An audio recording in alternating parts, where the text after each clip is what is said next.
Hi, I'm Cameron Harmon. I am the editor of a brand new newsletter, the Ceramic Production Newsletter. It is intended for anybody who works with ceramics of any kind, whether they're pottery or highly advanced technical ceramics. We all run into very similar problems at one time or another. Such problems as, let's say, warping, cracking, glaze problems, making problems like pressing, casting, extruding, or what have you. The downside of these problems can be as little as a simple annoyance, or can be as great as enough of a problem to put you out of business.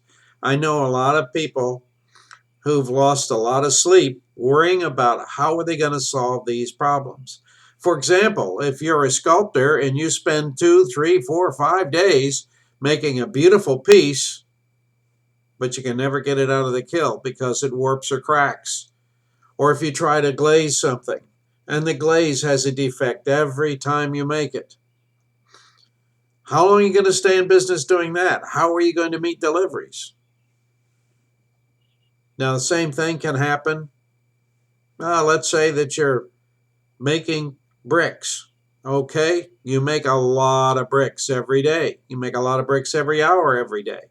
It doesn't take much of a little problem before you've lost a lot of money. I know one case of a person who was making dinnerware in 2 tunnel kilns. They typically lost from 2 to 5% of the product that they made coming out of the kiln. However, when they got in a big hurry and they had to push a lot more product out the door, their losses went up to 11%. Now, they got more out the door, but they had to make a whole lot more. So their cost per piece went up, in spite of the fact that pushing a tunnel kiln harder is sometimes more efficient. It's not more efficient if we lose the wear.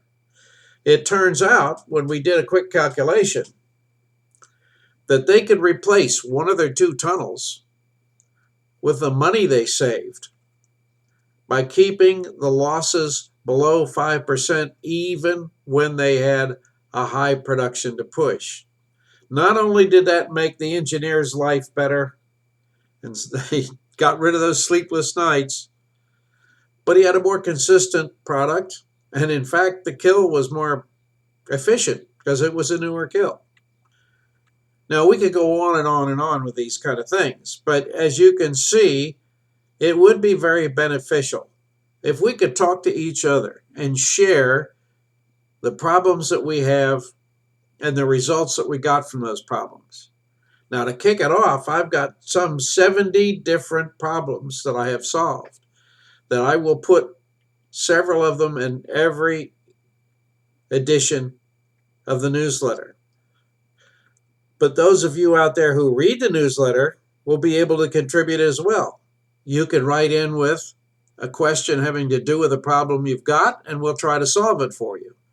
Or you can write in with solutions to the problem that somebody else wrote in for.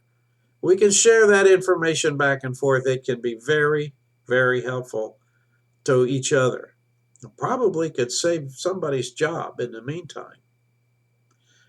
So if you would like to know a little bit more about this newsletter, how about just click on the box below and we'll send you a free copy so you can take a look at a very rough first edition of the newspaper.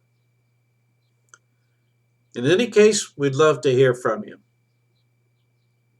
We can be reached at sbog@kilnman.com. Okay? Go ahead and click on the button below and we'll send you a sample copy of the newsletter. It'll have our email address on there as well, so you can find us. Thanks a lot for watching. Have a great day.